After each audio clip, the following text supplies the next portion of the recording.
Train Time, a short story by D'Arcy McNickle. On the depot platform, everybody stood waiting, listening. The train has just whistled, somebody said.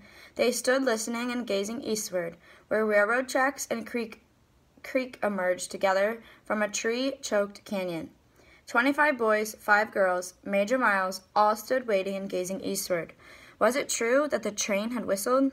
That was no train, a boy's voice explained. It was a steer bellowing. It was the train! Girls crowded backward against the station building, heads hanging, tears starting. Boys pushed forward to the edge of the platform. An older boy with the voice already turning heavy stopped off the weather-shredded boardwalk and stood wide-legged in the middle of the track. He was a doubter. He had heard no train. Major Miles boomed. You, what's your name? Get back here. Want to get killed? All of you, stand back. The major strode about, soldier-like, and waved commands. He was exasperated. He was tired. A man driving cattle through timber had it easy, he was thinking. An animal trainer had no idea of trouble. Let anyone try corralling 20 to 30 Indian kids, dragging them out of hiding places, getting them away from relatives, and together in one place, then holding them, without trying them, until train time. Even now, at the last moment, when his worries were almost over, they were trying to get themselves killed. Major Miles was a man of conscience. Whatever he did earnestly. On this hot end of summer day, he perspired and frowned and wore his soldier bearing. He removed his hat from his wet brow and thoughtfully passed his hand from the hairline backward. Words tumbled about in his mind. Somehow, he realized, he had to vivify the moment. These children were about to go out from the reservation and get a new start. Life would change. They ought to realize it somehow. Boys and girls. There were 5 girls, he remembered. He had got them all lined up against the building, safely away from the edge of the platform. The air was stifling with the end of summer heat. It was time to say something. Never mind the heat. Yes, he would have to make the moment real. He stood soldier-like and thought that, boys and girls, the train whispered dully but unmistakably. Then it repeated more clearly. The rails came to life. Something was running through them and making them sing. Just then the major's eyes fell upon the little Enos, and his sure voice faltered. He knew about little Enos. Most of the boys and girls were mere names. He had seen them around the agency with their parents, or had caught sight of them scurrying behind tippets and barns when he visited their homes. But little Enos he knew. With him before his eyes, he paused. He remembered so clearly the wintry day 6 months ago when he first saw Enos. It was the boy's grandfather, Michael Lamartine, he had gone to see. Michael had contracted to cut wood for the agency, but had not started to work. The major had to go and discover why. Why not?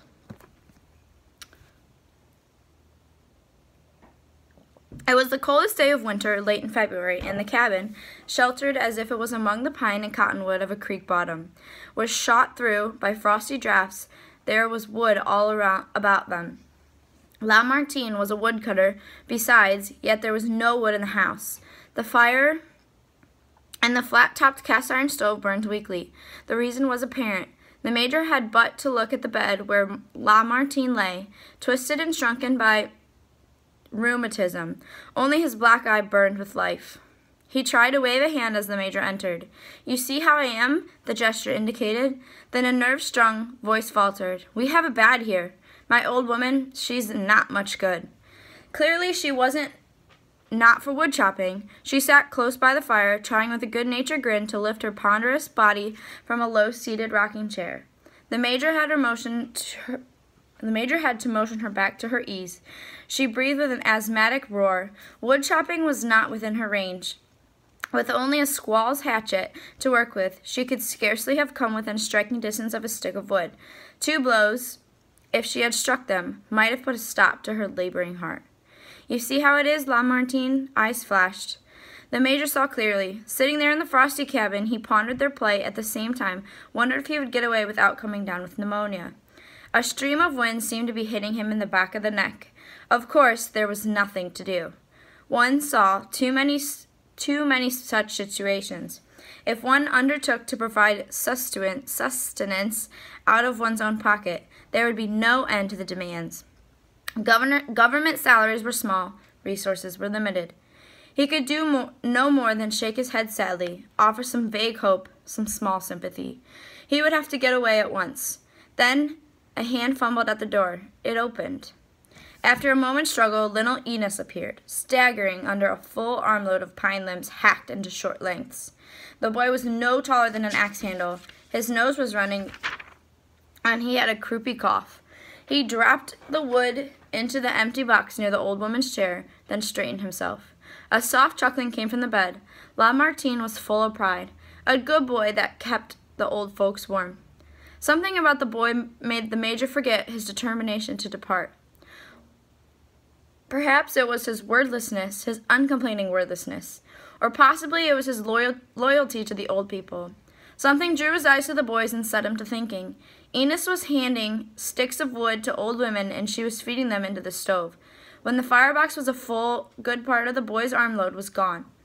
He would have to cut more and more to keep the old people warm.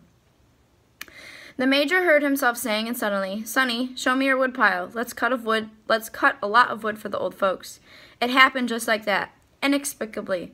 He went even farther. Not only did he cut enough wood to last several days, but when he had finished, he put the boy in the agency car and drove him to town, 5 miles there and back. Against his own principles, he bought a week's worth of groceries and excused himself by telling the boy as they drove homeward, "Your grandfather won't be able to get to town for a few days yet. Tell him to come see me when he gets well." That was the beginning of Major's interest in Enos. He had decided that the day he would help the boy in any way possible because he was a boy of quality. You would be shirking your duty if you failed to recognize and to help a boy of his sort. The only question was, how to help. When he saw the boy again some weeks later, his mind saw the problem clearly. "Enos," he said, "I'm going to help you. I'll see that the old folks are taken care of so you won't have to think of them. Maybe the old man won't have rheumatism next year, anyhow. If he does, I'll find a family where he and the old lady can move and be looked after. Don't worry about them. Just think about yourself and what I'm going to do for you. Enos, when it comes to school time, I'm going to send you away." "How do you like that?" The Major smiled at his own idea. He had decided that the day he would help the boy in any way possible. There was silence. No shy smiling, no look of gratitude, only silence. Probably he had not understood. "You understand, Enos? Your grandparents will be taken care of. You'll go away and learn things. You'll go on a train." The boy looked here and there and scratched at the ground with his foot. "Why do I have to go away?" "You don't have to, Enos. Nobody will make you. I thought you would like to. I thought." The Major paused, confused. "You won't make me go away, will you?" There was fear in the voice. Tears threatened. "Why, no, Enos. If you don't want to go, I thought." The Major dropped the subject. He didn't see the boy again through spring and summer, but he had thought of him. In fact, he couldn't forget the picture he had of him that first day. He couldn't forget either that he wanted to help him. Whether the boy understood what was good for him or not, he meant to see to it that the right thing was done. And that's why he made up a quota of children to be sent to school in Oregon. The name of Enos Lamartine was included. The Major did not discuss it with him again, but he set the wheels in motion. The boy would go with the others. In time to come, he would understand. Possibly, he would be grateful. 30 children were included in the quota, and of them all, Enos was the only one the Major had actually known of, the only one in whom he was personally interested. With each of them, it was true, he had difficulties. None had wanted to go. They had said, like it at home, or they were afraid to go away. Or they would get sick in a strange country, and the parents were no help. They, too, were frightened and uneasy. It was a tiresome, hard kind of duty, but the Major knew what was required of him and never hesitated. The difference was that in this case of all these others, the problem was routine. He met it and passed over it. But in the case of Enos, he was bothered. He wanted to make clear what that moment of going away meant. It was breaking away from fear and doubt and ignorance. Here began the new mark. Remember it. His eyes lingered on Enos. There he stood, drooping his nose, running as on that first day. His stockings coming down, his jackets in need of buttons. But under that shabbiness, the Major knew was real quality. There was a boy who, with the right help, would blossom and grow strong. It was important that he should not go away hurt and resentful. The Major called back his straying thoughts and cleared his throat. This moment was important. Boys and girls. The train was pounding near. Already it had emerged from the canyon, and momentarily the headlong flying locomotive loomed blacker and larger. A white plume flew upward. Woo-hoo! The Major realized in sudden sharp remorse that he had waited too long. The vital moment had come, and he had paused, looked for words, and lost it. The roar of rolling steel was upon them. Lifting his voice in desperate haste, his eyes fastened on Enos, he bellowed, "Boys and girls, be good." That is what all anyone heard.